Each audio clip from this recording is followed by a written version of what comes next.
Hi and welcome to this Nearpod tutorial where I'll be showing you what the activities and lessons on Nearpod look like, just to give you a feel of what to expect before you even start creating.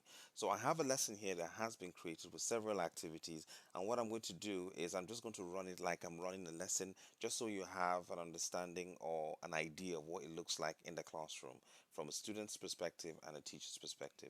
So first things first is if you have a lesson, you just put your mouse over it and just click on live participation, just so you're in control. But if you want the students to go at their own pace, you click on students pace.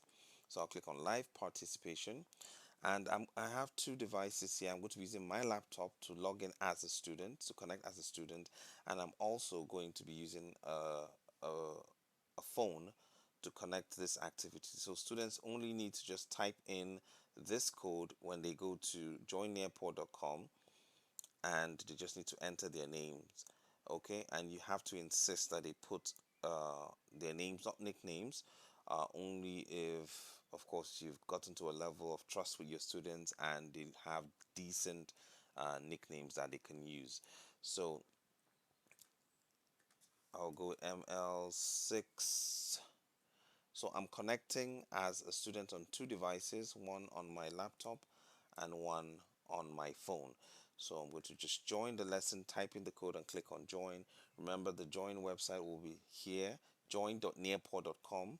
That's the page, and this is what the students will see. They will see where they need to enter their names. So I'm just going to put Jerry here. I'm not going to put a nickname, and I'll click on join lesson, and this is what the students will see. They will see the lesson, and that is what I have on my screen. If I close this, you can see this is what I have on my screen as the teacher. This is the teacher's screen. Now, because I'm logged in on the same computer as a student and a teacher, I may have a toggle tab at the top that basically says student and teacher. So I will be showing you what the teacher tab looks like. Okay, so I'm going to connect on my other device, and you will notice I have two students here, admin and Jerry. Okay, so I have two students in this classroom, and on the student's end, this is what it's showing. So let's start the lesson. So from a teacher's perspective, I'll be navigating each slide and basically talking my way through each of them. So here is the first activity. This is called the collaborate board in Nearpod. Now the students will see this on their screen, which of course where you have the instructions at the top, and here is the board where students will basically submit their responses. It's basically like Padlet in a post-it note format. So here it says how many internal hardware components can you remember. So I'll just put an answer. Of course, it says how many. I'm just going to answer from, this is a student screen. So student answers, you see pending approval here. Okay, and I'm just going to post another response on my handheld device. Okay, so on my screen I've got two submissions, and at any point in time, if I feel that the responses are not appropriate or they're indecent, I could of course disapprove it, and if I approve of it, I basically would click on this. Now, if you're doing this in the classroom, obviously your screen will be visible to the students. So I recommend you freeze it before they post their answers, just so that it's not too late for you to do anything by the time they post. Because the moment they post it, even when it's pending approval, it will display on your screen as a teacher. So what you don't want to have is, of course, anything abusive being shown first of all before withdrawing it. So you want to freeze it, they don't see it, you see it, and you comment on it, and delete and ask them to do the proper. And this is why it's important for them to use their names rather than nicknames, just so that they can be identified. Okay, so this is the first activity. You can use this to engage students in the collaborate board, and you'll see here if students submit several responses, I'm just going to post another one and you'll see what happens there. I'll just put some random text on my handheld device, and you can see here that the yellow circle here, and you see a number of responses there. So I've got one to approve of, and of course I want to disapprove of this one because it's just gibberish, and I've just done that. Okay, so from the teacher's screen, this is what you see. On the student screen, this is what you see as well. You see all the submissions that have been approved. So let's move on to the next activity which I have here, which is just a simple quiz. So I'm just going to put random answers. I'm just going to put two random answers. So now I'm on a student tab. Now, because I am logged in as a student on this computer, it will give me this tab, and you can see here a teacher's tab. I want the teacher's tab here because I can post the answer here. Notice here on the student screen, excuse me, on the student screen, it says time for quiz. You will have 30 seconds. Wait for your teacher. Ready, set, and the teacher will click on start activity, and you have a countdown timer on the student screen as well as the teacher screen, and they can now answer the question. So I'll click on anything here and submit.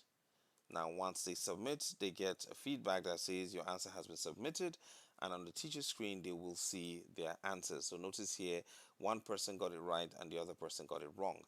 So here, and you can see the countdown timer as well, and it gives you quick stats here of course, of a graphical overview of the responses. So you can use this to basically speak to the students based on their feedback, and you can also identify students that have not engaged with the activity. So let's go to the next one. Now, when I click on start activity, this is the question. So the same thing as before, it tells the students to get ready. Then the teacher basically will click on start. There's a countdown, and the students get to respond to that question. So it says write down the main functions of the CPU. So I'm just going to put in anything random, just for the sake of this example. Okay, so I'm just gonna put something there.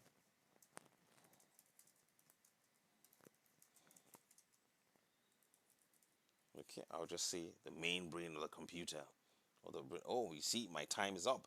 And what happens when my time or the student's time is up? It takes in whatever it is that they typed. So even before I clicked on submit, it takes whatever it is that they had typed in already. So sometimes this happens in classrooms, and they will say, "Oh, I didn't submit my answer," but Nearpod will take it as it is, anyways. So that's for the open-ended question. So we've seen the quiz, the collaborate board, the quiz, and open-ended question activity. Now here's the time to climb activity, which is quite engaging. This is a gamification option. Now this is the student screen. They will see the time to climb introduction basically, and so as a teacher, first of all, you have to choose a background. So they have several backgrounds. You can be in space, it could be a sport activity, jungle. I'll just show you the traditional one on the mountain. Now I would love the beach because it's getting sunny and close to summer for us to go to the beach. And I like to choose a randomized answer option, and just so that when students are seated close to each other, they don't answer the same question, don't get to steal from each other. Play sound on all student devices. Now, if students are in a classroom and of course they've got speakers on their computers, this will be noisy. So I would recommend you turn that off. Okay, and it's up to you, anyways. So for the students, this is what they see when you have chosen a background. They're meant to choose a character. So if they choose, one person chooses this, and you've got the sound playing on my device. So it's better the sound is played on the teacher's device. So I've chosen a character here as a student, and I'm going to click on join. And on my phone, I have clicked on join. So you've got two participants here.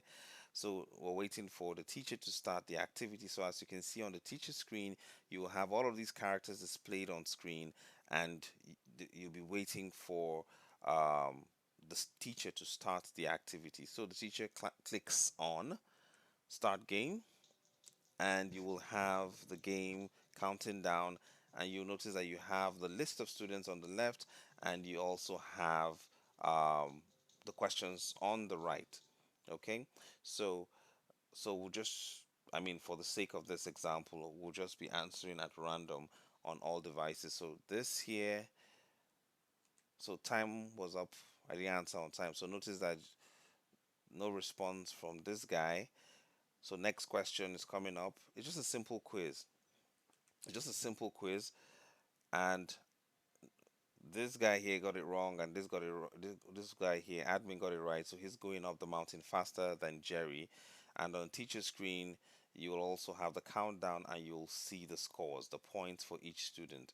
So they read the question and the answer. So I'll just be choosing uh, answers at random, just so that you see what it looks like. So on the screen, the teachers and the students will see themselves climbing the mountain as well.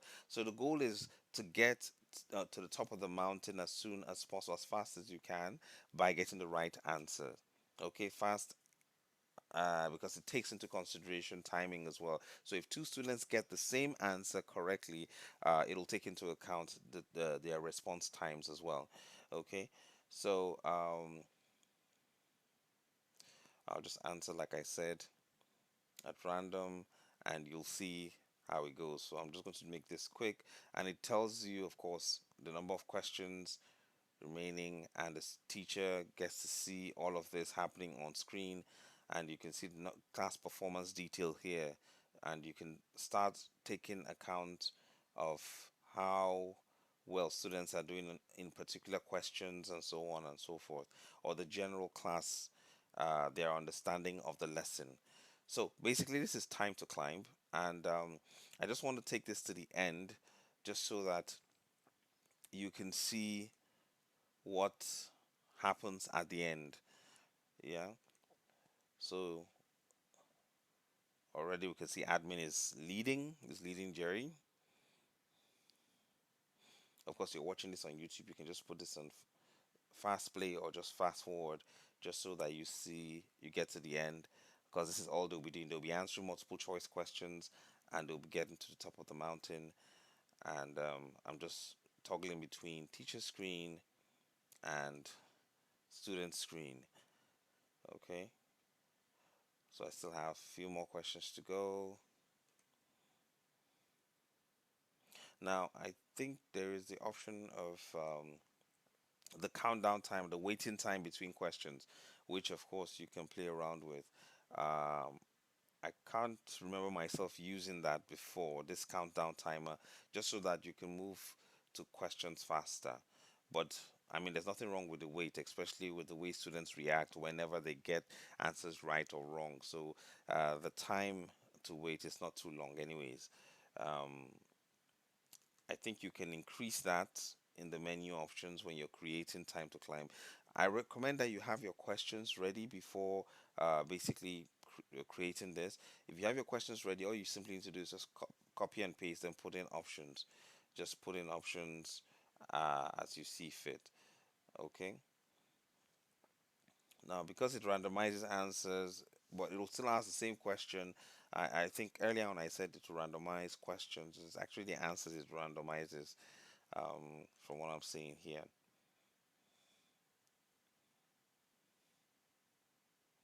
Okay, so one more question and we're done.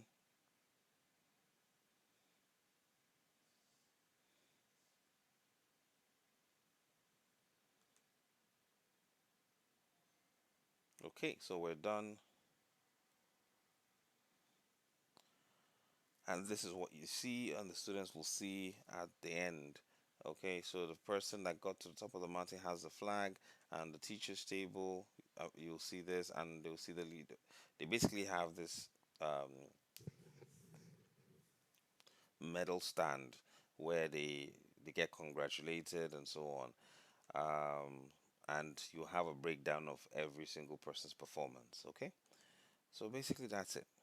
Um, those are the key activities here, and I just use them several ways. This is an open-ended question. It's the same thing as before. So in between the slides, I have uh, questions, and even at the end of the lesson. So here you've got another quiz, And I'm just checking to see if there's another activity we haven't covered. Um, this, of course, is multiple choice, and I'll just answer that. And for the student as well, you can see here, answer that and submit.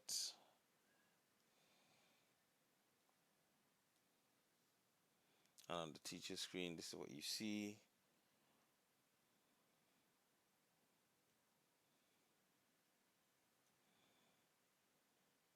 So this is the multiple choice, sorry, fill in the blank activity. So I wanted you to have a look at the fill in the blanks activity, and students are just simply meant to click and drag. So they do something like this, and I'm just going to be doing this at random because I want us to I'll do this quickly. I'm not reading through. I'm just going to click and drag, and so that you see what it says at the end.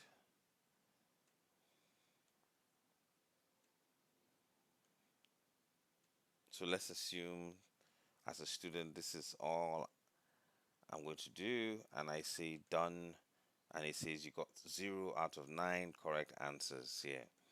And you can see I can view answers here as a teacher. Of course, at the end of the activity, if you want to show the students the correct answers, you basically use that option, and it gives you the feedback here. On phones as well, it's the same thing, just clicking and dragging um, on the appropriate space. With phones, I find that because phone screen sizes vary, sometimes it may not be as intuitive as using a tablet or a big screen device. So here you can see the feedback from the students. So that's a fill in the blank activity, and I'm looking to see if there is an image, another activity. Yes, there is a memory activity, a memory test activity. So with the memory test activity, you're meant to basically click through at random and try and identify similar images that will remain open. So if you get a match, they stay open, and you keep on clicking until you're able to remember, oh, I saw this somewhere, and you basically click them so that they remain open. I think I've seen this here. Yeah. So the ones with the fewer number of tries, of course, will be the ones that remember it quickly. Of course, some people will take their time. Some people will be able to figure this out quicker than others. I played with my students as well. So when this is going on, we basically I will be doing it as well, just so that they can make fun of me when when they beat me, and that is often because you have a number of things here to remember. Sometimes they feel because you created it, you should know where they are. No, it randomizes it. So it randomizes it so that you don't get it. Of course, at the end, you get the total number of moves, and it's shown on the teacher screen. And this is on the teacher screen actually, and I just did it as a teacher here. So of course, students will tell you how many moves in how many moves they did it, and of course, you get to congratulate them or give them um, merit points. So for this activity, this one is the matching pair activity. So click on start activity, and I'm just going to show you what the students will be seeing on their screen. So as you can see here, the instructions, they can close, and they can basically, all they just need to do is to match the right device to the right term. So if you see this and you match it correctly, then it will leave it uh, in blue, highlight it for you already. You notice that when I click on the wrong ones, you have the X over it. Okay, so I'm just going to match the rest, and the last one, of course, will be almost like a bonus. When it finishes it, it says, well done, wait for your teacher to continue on with the lesson, and you'll see the number of tries here for each user. So I'm not going to be doing for the other device, on the other device or the other student. So that's basically it for the key main active. Just in case you're wondering what can I do with Nearpod, this video shows what you can do with Nearpod.